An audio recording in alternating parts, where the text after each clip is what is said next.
itu kan macam-macam, sudah mulai banyak bermunculan.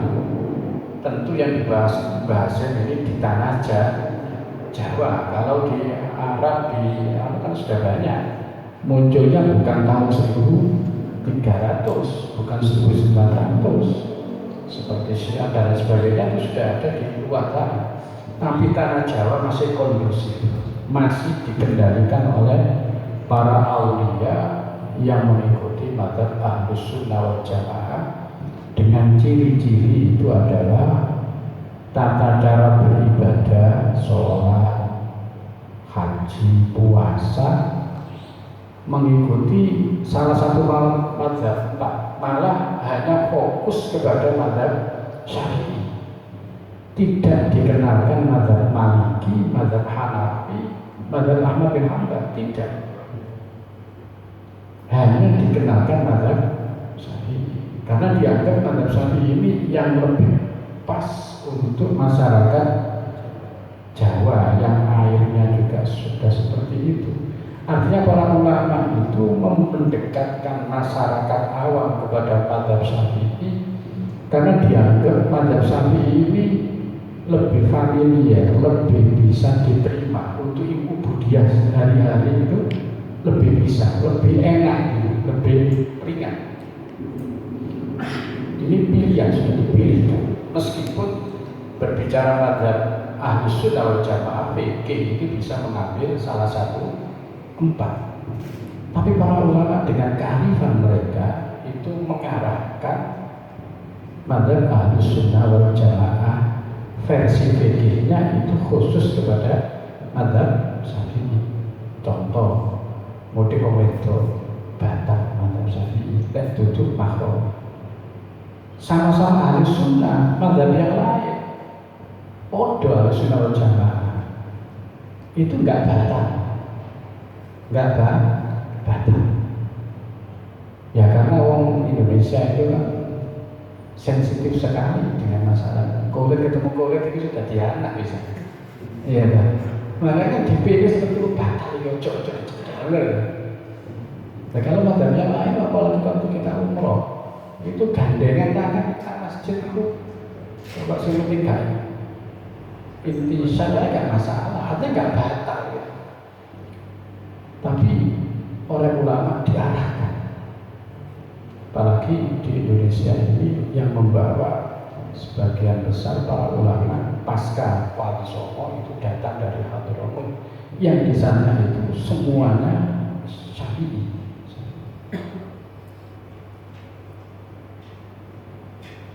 Setelah tahun 1900 mulai muncul beberapa golongan-golongan yang mulai masuk di tanah Jawa. Ini ceritanya tanah Jawa. Walaupun dan biro-biro pendapat mutadabi'ah yang saling bertentangan dengan kondisi ulama saat itu. Walaupun dan biro-biro pendapat mutadharibah kan goncang. Walijalun lan biro-biro wong lanang mutajalibah yang saling menarik-narik. Faminhum iku setengah sangking ahzab salafiyuna utawi golongan salafi. Bahasa waktu itu sudah menyebut salafiyun. Qaimuna kan netepi alama alaihi, alama yang atas barang alaihi kontasema aslamuhum utawi pemimpinnya utawa pendahulunya minat tamadhabi saking bermadhab bil madhab kelawan madhab al-mu'ayyad wa tamassuki lan kondenan bil kutubi kelawan biro-biro kitab al-mu'tabarah al-mutadawilah kang beredar wa mahabbati ahli bait wal awliya was shalihin wa tabarruk lan ngalap biro-biro barokah bihim kelawan as-shalihin dan awliya ahya'an ing dalam waktu urip wa amwatan wa ziyaratil kubur wa tarmimil mayyit lan tarkim mayyit wa sadaqati an usakin mayyit wa i'tiqadi syafa'ah lan meyakini onone syafaat walah doa lan manfaat donga ing atase wong mati wa tawassul lan tawassul wa ghairi dzalik. Ini yang disebut oleh Mbah Hasyim ini salafiyun, salafi yang memang betul-betul salah, bukan salafi yang baru muncul sekarang, bukan. Sudah pernah saya jelaskan makna salaf itu menurut istilah dalam kitab ulama yang hidup pada waktu 300 tahun Hijriah. Ya. Kenapa dibatasi seperti itu oleh para ulama? Karena melihat hadis Rasulullah SAW, khairul qurun qarni, sebaik-baik masa masaku. Masa difahami 100 tahun. Tsummal ladzina yalunahum, setelah itu yang mengikutinya 100 tahun, 200. Tsummal ladzina yalunahum, sudah titik. Nah, maka dari situ para ulama mendefinisikan mazhab salaf itu adalah mazhab yang hidup zaman 300 Hijriah. Tentu tidak semua ulama. Di antara mereka termasuk adalah Imam Bukhari, Imam Syafi'i, dan lain sebagainya. Maknanya kalau hari ini kita mengikuti Nahdlatul Ulama yang menjadi kumpulan Ahlus Sunnah wal Jamaah, berarti kita ini adalah mazhab salaf yang disebut Mbah Hasyim. Berbeda dengan kelompok Salafi, beda. Makanya silsilah daripada keluarga pondok pesantren Salafiyah sampai menyebut nama pondoknya Salafiyah itu karena memang mereka mengikuti ulama-ulama salaf ala Mbah Hasyim. Nah sekarang kan ada kelompok Salafi, beda, sangat berbeda. Jangan sampai terperdaya, ya kan? Makanya sampai akhirnya NU agak eksklusif, agak membatasi dengan kalimat Ahlus Sunnah wal Jamaah An-Nahdliyah. An-Nahdliyah, kenapa? Karena sekarang muncul orang mengklaim, loh saya juga Salafiyah, gitu. Saya ini Ahlus Sunnah, dan itu disebarkan pada orang-orang yang awam. Mereka akhirnya odo wis, odo salafi, begitu kan? Makanya akhirnya NU, para ulama, kiai-kiai dengan kearifan, saking cintainya masyarakat supaya tidak terpercaya, maka membatasi dengan kalimat agak eksklusif, agak khusus, Ahlus Sunnah wal Jamaah An-Nahdliyah. Sebetulnya bisa tersinggung yang tidak setuju dengan ini.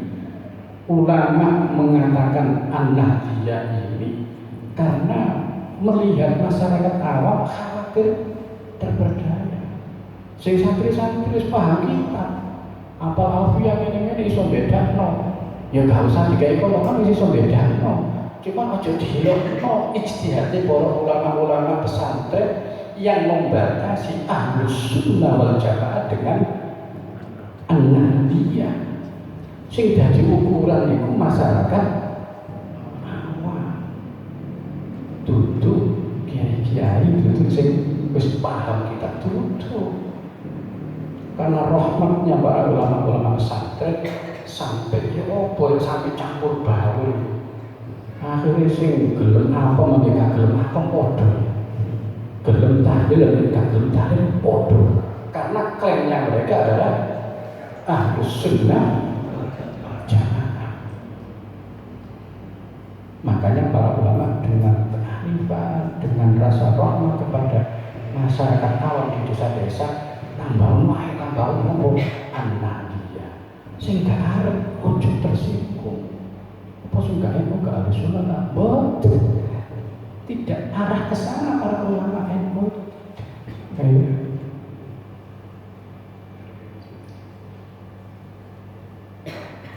Ada kadang-kadang itu orang yang agak nopo kalimat an-nahdiyah. Sebetulnya itu kearifan para ulama, harus kita hormati karena ijtihad itu bukan untuk eksklusif, tapi ijtihad itu untuk apa? Menyelamatkan masyarakat sing tidak tersentuh dengan pondok-pondok yang besar-besar yang ada di dusun-dusun. Wa minhum lan iku setengah sangking firqah ahzab firqatun utawi golongan yattabi'una kang manut sapa firqah ya Muhammad abdu wa rasulullah wa yakhuduna lan padha ngalap min bid'ati Muhammad bin Abdul Wahab an-Najdi kang bangsa Najd. Najd itu Jeddah, Najd itu Jeddah. Wa Ahmad bin Taimiyah wa tilmidaihi lan santri loro Ibnu Taimiyah yaitu Ibnu Qayyim wa Ibnu Abdul Hadi. Fa haramu mongko ngaranaken sapa firqah maing barang ajma akan sepakat sapa muslimun ala nabi ing atase sunnahe barang sing wis disepakati ulama sunnah itu haram. Jadi berubahnya seperti itu sampai sejauh barang sing dilakoni oleh ganjaran malah dilakoni apa? Oleh dosa. Malah gak nglakoni malah oleh ganjaran haram tak begitu. Wahwa utawi ma apa sing disepakati sunnah tapi diwara haram apa ya? As-safaru lunga li ziyarati qabri Rasulillah sallallahu alaihi wasallam. Wa khalahu lan padha bedani nulayani sapa firqah hum ing muslimin fima ing barang-barang zikir kang disebut apa ma wa ghairihi lan liyane bima dalam barang bukti rekam tersebut apa wa ghairihi lan liyane qala dawuh sapa Ibnu Taimiyah di fatawihi dalam fatwa Ibnu Taimiyah. Apa fatwanya Ibnu Taimiyah? Wa idza safara ing dalem nalika lumo sapa wong li'tiqadihi krana keyakinan wong anna hasadun ziarah ai ziarah qabri Nabi Muhammad sallallahu alaihi wasallam taatun iku taat kalau ada orang nang Madinah ngetokno duit bayar tiket apa nang Madinah lho sunnah ziarah Kanjeng Nabi kok punya pikiran seperti itu karena ono apa tadi karena mengkono ziarah iku muharram haram jadi duit yo haram gak oleh ganjaran ijma'il muslimin kelawan sepakati wong Islam menurut siapa? Ibnu Taimiyah. Makanya mereka kalau mereka ziarah ke Nabi ke Madinah waktu program pemerintah Indonesia di mana para jamaah haji Indonesia kan mesti 8 hari diikutkan di Madinah untuk plotting arba'in bir. Loh itu haram. Loh, Madinah apa? Loh niat kan di masjid. Ojo niat kan Kanjeng Nabi. Sampai seperti itu. Kalau menurut ulama Ahlussunnah wal Jamaah sebetulnya itu termasuk mukjizatnya Nabi. Kenapa? Jauh-jauh Nabi itu menyebutkan bahwa Nabi itu akan dimakamkan di Masjid Nabawi. Jauh-jauh. Kan tidak ada orang yang tahu. Mau meninggal di mana itu kan termasuk rahasia Allah kan. Dia meninggal kapan dan di mana itu kan rahasia Allah ya. Rahasia Allah. Tapi Rasulullah kata ulama di antara beliau Syekh Muhammad Al-Maliki mengatakan bahwa mukjizatin Nabi di antara mukjizatnya Nabi jauh-jauh hari itu adalah menyebutkan bahwa Nabi itu akan dimakamkan di Masjid Nabawi.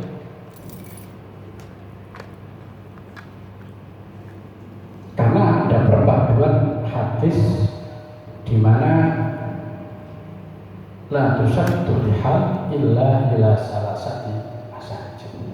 Janganlah kamu berpergian, niat berpergian ke masjid kecuali 3 masjid. Di antaranya adalah Masjid Nabawi. Dari hadis ini, kelompok yang mengharamkan ziarah Nabi mengambil hadis ini. Iki lho, Kanjeng Nabi dawuh ojo nang lunga kecuali nang ngene 3 masjid. Gak ono nang Kanjeng Nabi gak oleh malah begitu. Ahlus Sunnah wal Jamaah malah tidak memahami seperti itu. Kalau niku ojo beda-beda no masjid kecuali masjid itu mek telu sing beda.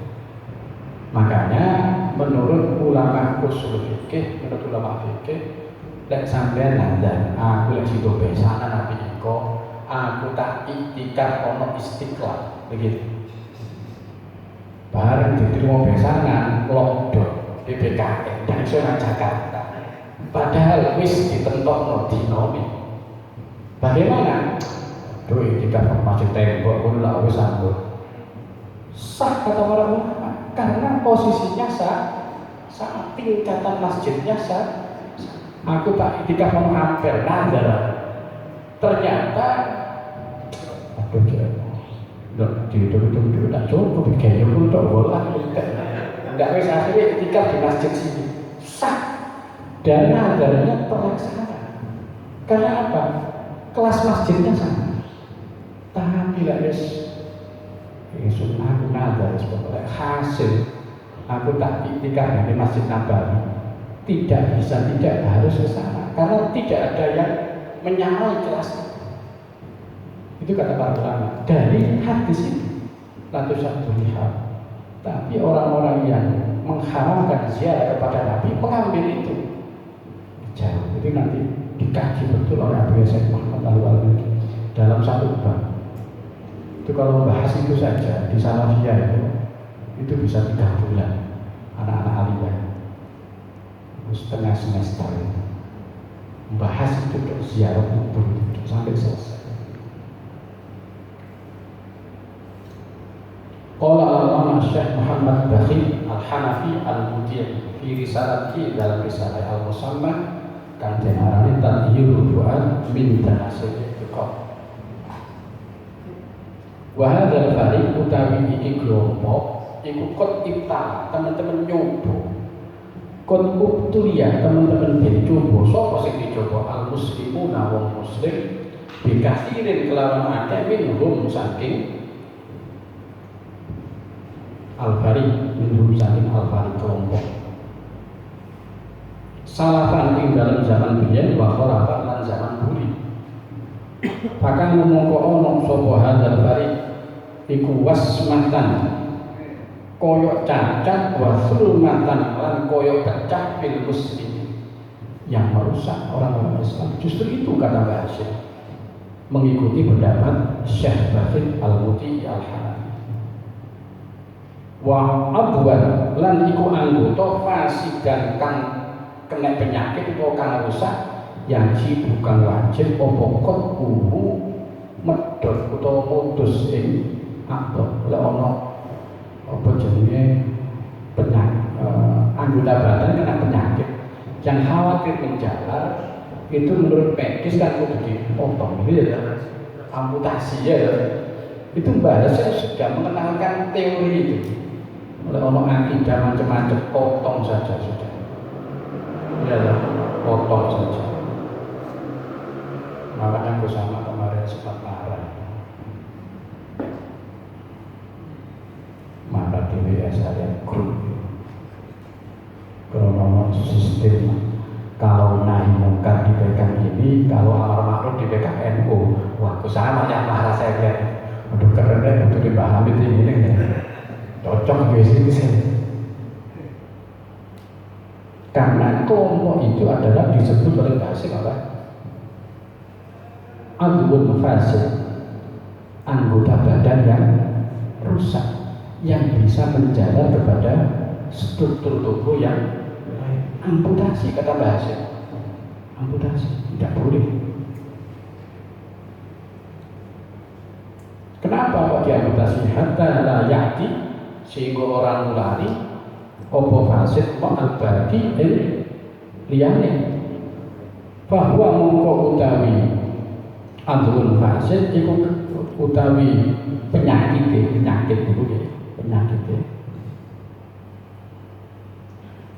iku kal majzumi koyok jadi penyakit lepra bahwa mongko hadal farid kelompok ini adalah kal majzum diumpamakan seperti lepra yang bukan wajib opo alfiro mengayu sakit majzum fa innahum mongko satamene hadzal fariq iku fariqun yal'abuna gawe dolanan bidini yazumuna kang padha nyelo al ulama salafan ulama salaf wa khalafan wa yaquluna lan padha ngucap sapa hadzal fariq innahum wa yaquluna padha ngucap sapa hadzal fariq innahum satamene ulama iku ghairu maksumina orang maksum itu tidak terjaga dari kesalahan. Bala yang berarti, mongko orang pantas kau taklid dulu melok itu ulama. Imam Syafi'i itu suka bersalah, loh Imam Syafi'i langsung nangkor aneh begitu.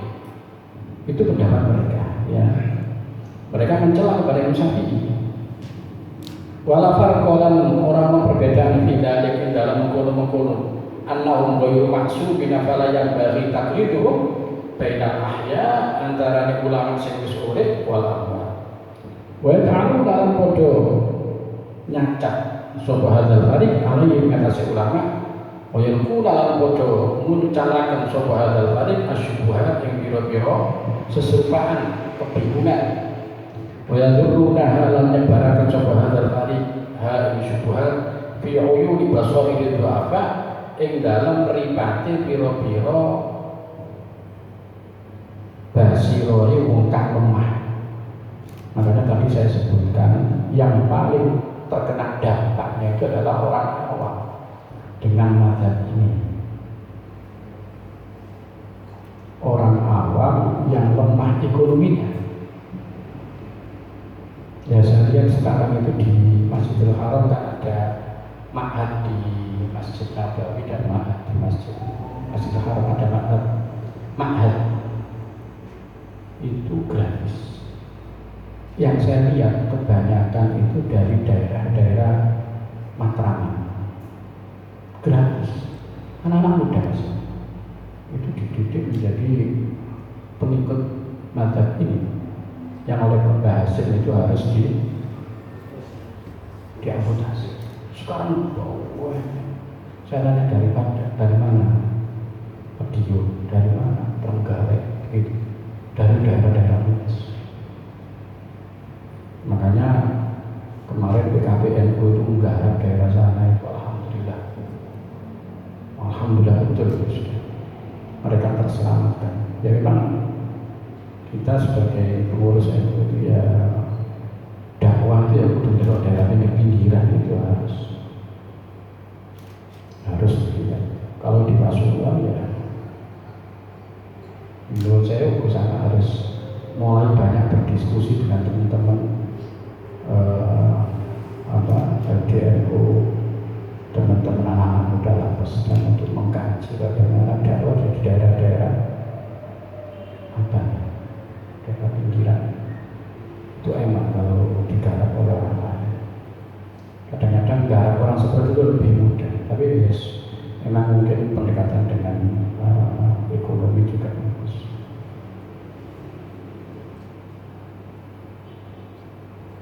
Itu supaya micakan sapa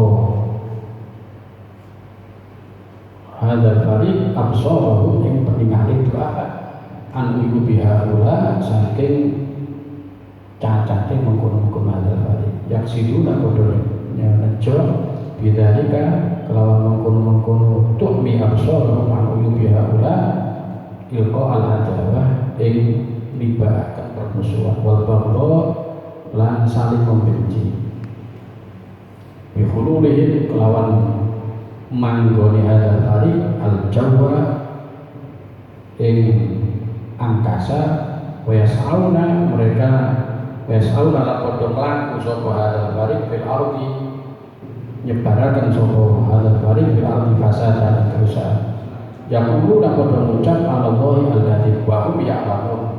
Yazkumuna padha nyono sapa hadzal gharib annahum hadzal gharib qaimuna melaksanakan bil amri bil ma'ruf wa nahyi 'anil munkar. Khuduna padha ngarahaken annasa ala tiba syar'i ing atase manut syariat wa jinan bil bidah lan ngetoi pira-pira bidah. Wallahu ta'ala Gusti biyasyhadu nyakseni sapa Allah annahum sa'buni hadzal gharib lakadzibun orang-orang bohong. Jadi dakwah mereka itu kata Mbah Hasyim, kata Mbah Hasyim bohong mereka itu. Untuk berpendapat sapa ingsun walala wajhu annahum sa'buni hadzal gharib bin ahli bidah wal ahwa. Qala qadiyat bisyibah dalam kitab asy-syibah wa kana mudhum fasadihim lan ana apa akeh-akeh rusak ya hadal balik iku ala itu. Maka yadkhulu lan terkadang mlebu fi umuri dunia bima kelan barang ilmu natang dibaaken sapa hadal balik bainal muslimin minal adawa saking permusuhan ad-diniyah. Ala tasri kang berentek apa hadil adawa di dunia. Qala ulama qoli bisa ini ulama India ahli hadis. Waqad harrama lan mengharamkan sapa Allah taala al-khamra ing khamr wal maisir lan judi lihadillah. Untuk alasan ini apa alasan? Menciptakan permusuhan. Berarti mazhab ini dihiaskan dengan khamr. Sama Syekh Mullah Ali Qori ahli hadis dari India. Ini beliau sering pendapatnya dikutip oleh Abu Yasir Muhammad Al-Malik. Kagum Syekh Muhammad kagum dengan ahli hadis Syekh Mullah